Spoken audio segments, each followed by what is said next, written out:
Очень хорошо быть здесь, то есть в Республике Таджикистан. Впервые за долгое время министр иностранных дел по делам содружества и развития посетил вашу страну, и для меня большая честь находиться здесь. У нас была очень интересная встреча с вашим президентом. Мы говорили о том, как мы можем вместе работать над расширением торговых отношений, сотрудничать в производстве зеленой энергии, переходе к зеленой экономике, реализации проектов, связанных с продвижением цифровой экономики. Это была очень впечатляющая встреча, многообещающее перспективное начало нового сотрудничества. Мы имеем возможность расширения сотрудничества в рамках крупных экологических проектов, которые осуществляются в вашей стране, а также в политических, экономических, коммерческих, культурных и гуманитарных вопросах. Мы можем создавать инвестиционный фонд для поддержки малого бизнеса, создать отдельный инвестиционный фонд для инвестиций по вопросам климата. Мы можем продвигать изучение английского языка среди населения в Таджикистане и в странах Центральной Азии в целом. К примеру, учителям или энтузиастам выделять средства на проекты, с помощью которых они будут выходить на новый этап развития.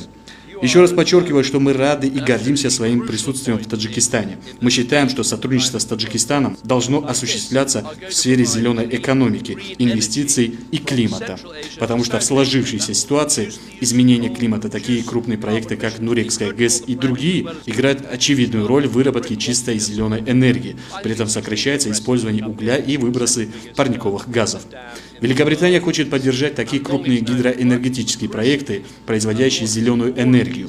Думаю, было очень интересно посетить вторую по величине плотину, тем более стать свидетелем ее длительной работы.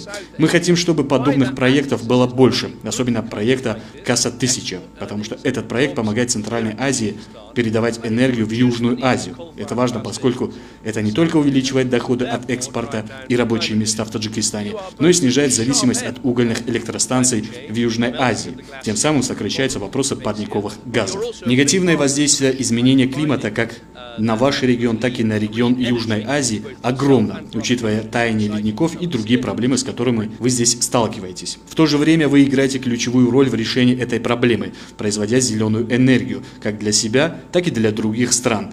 И нам интересно рассмотреть этот проект, чтобы найти способы, которыми Великобритания может осуществить свою поддержку.